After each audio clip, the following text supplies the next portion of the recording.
तो hello friends, welcome to my YouTube channel Jyotish study में आपका स्वागत है।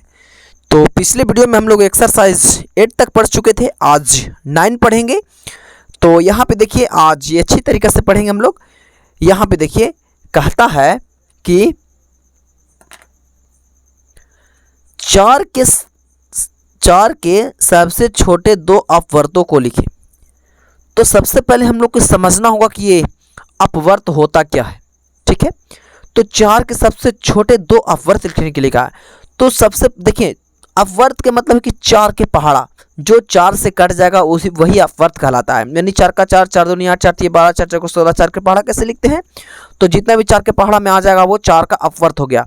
तो सबसे छोटा कहा है, तो सबसे पहले तो एगो 4 आ गया जी, 4 का 4 और 4 दूनी 8, यही इसका क्या हो गया आंसर, दो ही गो। ठीक है, पहाड़ा पढ़ देंगे सिर्फ। कहता 7 के प्रथम 3 अपवर्त, तो 7 का पहाड़ा 3 बार लिख देंगे। ठीक है, 7 का 7, 7 दूनी 14 और 7 21, यही इसका क्या हो गया आंसर। ठीक है, इसको 7 नहीं मानिएगा, ये बराबर है। अब उसके बाद देखिए, कहता है 6 के अपवर्तकों को लिखें। देखिए, अपवर्तियों और अपवर्तकों में बहुत अंतर है, आसमान जमीन का अंतर है। ठीक है, यानी 6 के अपवर्तकों के मतलब है कि 6 कौन कौन पहाड़ा में कट जाएगा। तो सिंपल है, सबसे पहले तो 1 2 में कटेगा। सबसे पहले 1 में आएगा, 1 2 में आएगा, 1 2 में 6 आएगा। फिर उसके बाद में 2 के पहाड़ा में आ जाएगा, फिर 3 के पहाड़ा में आ जाएगा, 4 के पहाड़ा में आएगा, 6 नहीं आएगा, 5 के भी ना आएगा, डायरेक्ट 6 में आएगा, 6 के पहाड़ा में आएगा। तो यही इसका आंसर हो जाएगा, 1 2 3 6। ठीक है, इसका आंसर हो जाएगा। ठीक है, अब उसके बाद देखिए 4 में कहता है कि 20 के सभी अपवर्तकों को लिखे, यानी गुणनखंड। अपवर्तकों मतलब गुणनखंड, मतलब कि इसका गुणनखंड कौन कौन होगा, मतलब किस किस से गुना करने पर ये आ जाएगा। तो सबसे पहले कि 1 में आ जाएगा, ये 1 में आ जाएगा। उसके बाद में 2 से ये 20 कट जाएगा। 3 के पहाड़ा में 20 आता है, नहीं आता है। 4 का में आ जाएगा, 4 5 20। फिर 5 का में भी आ जाएगा। 6 का पहाड़ा में 18 आता है, 20 नहीं आता है। 7 का में आएगा, 8 का में नहीं आएगा, 9 का में आएगा, 10 का में डायरेक्ट आएगा। फिर 11 12 13 14 15 कुछ में आएगा, डायरेक्ट 20 में आएगा। कितना आएगा, 20 में आएगा। यही इसका आंसर हो गया। ठीक है, 1 2 4 5 10 20 आंसर हो गया इसी का। ठीक है, क्योंकि 20 तक के पहाड़ा में यही 7 6 7 में आएगा। ठीक है, अब यहाँ पर देखिए, थोड़ा सा ध्यान दीजिएगा।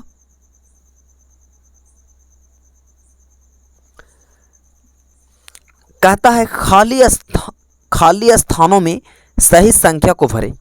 खाली स्थानों में सही संख्या को क्या करना है, भरना है। ठीक है, तो यहाँ पे देखिए, कहता है का में कि जिस संख्या का इकाई अंक 0 2 4 6 या 8 होता है वह किससे विभाज्य हो जाएगा। तो यहाँ पर देखिए, आप लोग को हम एग्जाम्पल दिखाना चाहेंगे सबसे पहले। ठीक है, आप ही का बुक में दिया गया है। देखिए यहाँ पर पेज नंबर 29 में देखिए, 2 से विभाज्य जिस संख्या का अंतिम अंक इकाई अंक, ठीक है, 0 2 4 6 या 8 हो वह संख्या 2 से विभाज्य होती है। वह संख्या कितना से विभाज्य होती है, 2 से। कैसे, 0 2 4 6 8 अगर फर्स्ट ऑर्डर में रहेगा, इकाई अंक रहेगा, पहला अंक रहेगा, तो 2 से क्या होता है, कट जाता है। ठीक है, अब देखिए यहाँ पे, और देखिए बनाएंगे तो यहाँ पे कितना लिखा जाएगा, जिस संख्या का इकाई अंक देखिए 0 2 4 6 8 हो वो कितना से विभाज्य हो जाएगा, 2 से। तो यहाँ पर 2 भर देंगे। 3 में कहता है, खा में कहता है कि जिस संख्या का इकाई अंक 0 या 5 होता है वह किससे विभाज्य होती है। कच्ची में इकाई अंक मैंने पहला अंक 0 5 होता है वो किससे विभाज्य होगा। तो देखिए यहाँ पे दिया गया है 5 वाला। कहता है देखिए, जिस संख्या का अंतिम अंक यानी इकाई अंक 0 या 5 हो वह संख्या 5 से विभाज्य होता है। वह संख्या किससे विभाज्य होता है, 5 से। तो वहाँ कितना भर देंगे हम, 5 भर देंगे यहाँ, यानी ये 5 से क्या हो जाएगा, कट जाएगा। ठीक है, उसके बाद कहता है ग में कि जिस संख्या के अंकों का योग कितना से विभाज्य होता है वह 3 से विभाज्य होती है। ठीक है, मतलब यहाँ कितना लिखेंगे, 3 से विभाज्य हो जाएगा। तो 3 के पहाड़ा, अच्छा बताइए तो जरा, 3 के पहाड़ा किसका पहाड़ा में काटेगा, 1 के पहाड़ा में कटवे नहीं करेगा, 1 2 में, 2 का पहाड़ा में कटवे नहीं करेगा, तो किस नाम काटेगा। तो सिंपल है, यहाँ पढ़ने का जरूरत है, 3 यहाँ लिख देंगे। ठीक है, क्योंकि 3 ही के पहाड़ा में 3 विभाजित होगा, ठीक है, 1 में ना होगा, 2 में होबे नहीं करेगा, 3 के पहाड़ा में 3 आएगा। कहता है कि जो संख्या 3 तथा 2 से विभाज्य होती है वह कितना से विभाज्य होगी, ठीक है, मतलब 2 और 3 से दोनों विभाज्य हो जाता है, वो संख्या कौन है से हमको देखना है। तो बताइए 3 का पहाड़ा में तो 3, देखो 2 का पहाड़ा में तो 3 नहीं आएगा, तो 3 तो होगा नहीं, और 3 का पहाड़ा में तो 2 नहीं आएगा, तो ये दोनों में से कोई नहीं होगा, तब 3 का पढ़ेंगे 2 और 3 दूनी 6। तब बताइए कि 6 2 का पहाड़ा में भी आता है कि नहीं, तो 2 का पहाड़ा में भी 6 आ जाता है और 3 का पहाड़ा में भी 6 आ जाता है। तो इसमें पूछा है कि कौन सा ऐसा संख्या जो एक खानी दोनों से विभाज्य होता है, तो 6 ही एक ऐसा संख्या है, सबसे छोटा संख्या जो 2 और 3 से विभाज्य होता है, क्योंकि 2 का पहाड़ा में भी 6 आ जाता है और 3 का में भी आ जाता है 6, ठीक है, आज समझ में ना। उसके बाद कहता है जो संख्या 4 तथा मतलब कितना से विभाज्य हो वह 12 से विभाज्य होता है। मतलब यहाँ कितना लिखे हैं कि 4 से वो विभाज्य होगा, 4 और कितना से, तो 4 और 3 से। देखिए यहाँ पर तो 4 का पहाड़ा में 12 आ जाता है और 3 का पहाड़ा में 12 आता है, ठीक है, 3 चौके 12, 3 चौके 12 और 4 तिरिकी 12, ठीक है, 4 और 3 में 12 काट जाता है, ठीक है, यही दोनों संख्या है जो काट देगा। अब यहाँ देखिए कहता है कि जिन 2 संख्याओं का उभयनिष्ठ गुणनखंड केवल 1 है उसे कौन संख्या कहते हैं। उभयनिष्ठ केवल 1 है, यहाँ उदाहरण मैं आपको दिखाना चाहूंगा। मैं यहाँ पे देखिए लिखा हुआ है सह अभाज्य संख्या। कहता है कि 2 संख्याओं सह अभाज्य संख्या कहलाती है, 2 संख्या सह अभाज्य संख्या कहलाती है यदि उनमें फर्क एक उभयनिष्ठ गुणनखंड 1 हो, जैसे 3 5। तो यहाँ पर देखिए 3 और 5 के, तो ये देखिए 3 से गुना करेंगे 1 में 3 आ गया, 5 से गुना करेंगे 1 5 आ गया, और 7 8। तो यहाँ देखिए 1 7 से 1 में गुना करेंगे 7 आ गया, और 2 4 4 2 8 8 में गुना करेंगे 1। यानी फर्स्ट टर्म में जो इसका 1 आ जाएगा वो उभयनिष्ठ कहा जाएगा। क्या कहा जाएगा? उभयनिष्ठ। तो उभयनिष्ठ दिया हुआ है कि उभयनिष्ठ क्या है, तो उभयनिष्ठ को हम लोग जो 1 से गुना करने पर 1 ही से वही संख्या प्राप्त हो जाता है, उसको कहते हैं सह अभाज्य। कौन संख्या कहेंगे? सह अभाज्य। तो उसको यहाँ भर देंगे सह अभाज्य। तो यहाँ भरा जाएगा आपका, देखिए यहाँ पे जगह नहीं, यहाँ लिख दे रहे हैं सह अभाज्य, यही इसका क्या हो जाएगा? आंसर हो जाएगा, ठीक है। अब यहाँ पे देखिए आपका 6 में कहता है, तो 6 में देखिए कहता है कि हाँ या नहीं में उत्तर दें, हाँ या नहीं में देना है, ठीक है। तो यहाँ पे देखिए सबसे पहले का में कहता है क्या 32 2 से विभाज्य है? 32 2 से विभाज्य है, मैंने 2 का पढ़ा हम 32 कट जाएगा। तो अभी हम बनाए थे पिछले वीडियो में, एक बार मैं फिर से दिखाना चाहूँगा आपको। देखिए कहता है 2 से विभाज्य है, देखिए यहाँ पे अभी हम पढ़े थे कि 2 से विभाज्य वाला। देखिए कहता है कि जिस संख्या का अंतिम अंक यानी इकाई अंक 0 2 4 6 8 होता है वह 2 से विभाज्य होता है। जैसे में देखिए 10 24 38 28 502 2 आदि 2, यानी देखिए इकाई अंक, देखिए इकाई अंक ही है और दहाई अंक है, तो इकाई में 0 है तो कट जाएगा 2 से, 4 है तो कट जाएगा, 8 है तो कट जाएगा, यानी 2 का पड़ा 8 है तो कट जाएगा, 2 आता है कट जाएगा, 2 आता है कट जाएगा। अब देखिए कौन नहीं कटेगा? 11 नहीं कटेगा क्योंकि 1 हो गया, 2 का पड़ा में 1 नहीं आता है, इकाई अंक इसका 7 हो गया तो 7 नहीं आता है, 1 नहीं आता है, तो इसी में ही दिया गया है तथा 11 17 31 85 201 1031 आदि 2 से विभाज्य नहीं है, ठीक है। क्योंकि इसलिए नहीं है क्योंकि लास्ट में 1 आ जा रहा है, ठीक है, इस चारों में से नहीं मिल रहा है। अगर चारों में से कोई रहता 0 2 4 8 इधर लास्ट में, यहाँ शुरू में इकाई अंक तो कट जाता, ठीक है।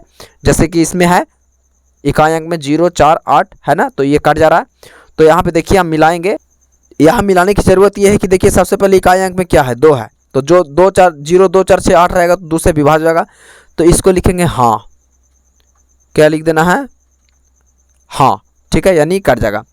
खा में कहता है क्या 105 5 से विभाज्य हो जाएगा? तो अभी नहीं, यहाँ देखिए पढ़े थे कि 0 और 5 अगर इकाई अंक होगा, देखिए इकाई अंक में 0 और 5 होगा तो 5 से कट जाएगा। तो इकाई अंक देखिए इकाई अंक में 5 है, ठीक है, तो ये 5 से क्या हो जाएगा? विभाज्य होगा। यहाँ भी क्या लिख देंगे? हाँ लिख देंगे, ठीक है। अब देखिए कहता है गा में कि क्या 3452 3 से विभाज्य है? तो 3 वाला आपको हम बताते हैं कि 3 से कैसे पता करेंगे। तो देखिए यहाँ पे 3 में देखिए कहता है कि 3 से विभाज्य, यानी देखिए कहता है कि जिस संख्या के अंकों का योग 3 से विभाज्य होता है वह 3 से विभाज्य होगा। ठीक है, मतलब योगफल 3 से विभाज्य होता है वह 3 से विभाज्य होती है। चूँकि 17 में अंकों का योग 1 + 7, ठीक है, बराबर 8 होता है। ठीक है, और 3 से विभाज्य नहीं है, क्योंकि देखिए 7 और 1 8 होता है, तो यहाँ देखिए 3 का बड़ा 8 नहीं आता है, अतः 17 3 से विभाज्य नहीं होगा। ठीक है, मतलब इसको हम लोग जोड़ के देखेंगे, क्या करेंगे, जोड़ने पर अगर कट जाएगा तो कट जाएगा। देखिए यहाँ पे, तो यहाँ पे जोड़िए तो ये देखिए 4 और 3 7, 7 और 5 कितना होता है, 7 और 5 होता है 12, और 12 2 14। तो बताइए 3 का पढ़ा में 14 आता है नहीं, तो यहाँ पर लिख देंगे नहीं। ठीक है, घा में कहता है कि क्या 4654 4 से विभाज्य है। तो यहाँ पे देखिए 4 वाला बताते हैं आपको हम। 4 में देखिए कहता है 4 से विभाज्य, कहता है कि जिस संख्या के अंतिम 2 अंकों इकाई और दहाई से बनी 4 से विभाज्य होती है वह 4 से विभाज्य हो जाता है, माने 2 अंक। ठीक है, देखिए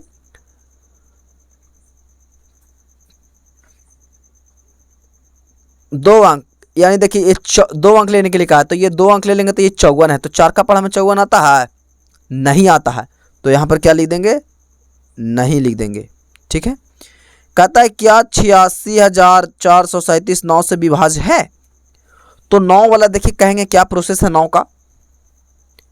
यहाँ पे देखिए कहता है कि 9 से विभाज्य, कहता है कि जिस संख्या के अंकों का योग 9 से विभाज्य होता है वह 9 से विभाज्य होता है। योग मतलब जोड़, इसको जोड़ के देखेंगे, अगर जोड़ने पर 9 से कट जाएगा तो वो विभाज्य है। तो इसको जोड़िए तो ये 8 और 6 होता है 14, 14 और 4 होता है 18, 18 और ये 7 3 10, तो 18 28 होता है, तो 9 का बड़ा में 28 आता है तो नहीं आता है, तो यहाँ क्या लिख देंगे, नहीं। ठीक है, फिर से जोड़ लेते हैं, 8 और 6 14, 14 और 4 18, 18 और 10 28, तो 9 का पड़ा में 28 नहीं आता, नहीं लिख देंगे। कहता है क्या 6,45,678 11 से विभाज्य है। तो 11 वाला प्रोसेस पढ़ लेते हैं क्या है। कहता है 11 में कि यदि किसी संख्या के इकाई स्थान से आरंभ करके सम स्थान के अंकों का योग तथा विषम स्थानों के अंकों का योग का अंतर 0 हो या अंतर 11 से विभाज्य हो तो वह संख्या 11 से विभाज्य हो जाएगा। यानी कहता है कि 0 हो या अंतर उसका 11 हो, मतलब घटा के 11 हो, तो वो क्या हो जाएगा, 0 से कट जाएगा। तो यहाँ पर देखिए 11 से कट जाएगा, तो देखिए ये 11 से ये भाग देने पर कट जाएगा, तो यहाँ पर लिखेंगे हाँ। ठीक है,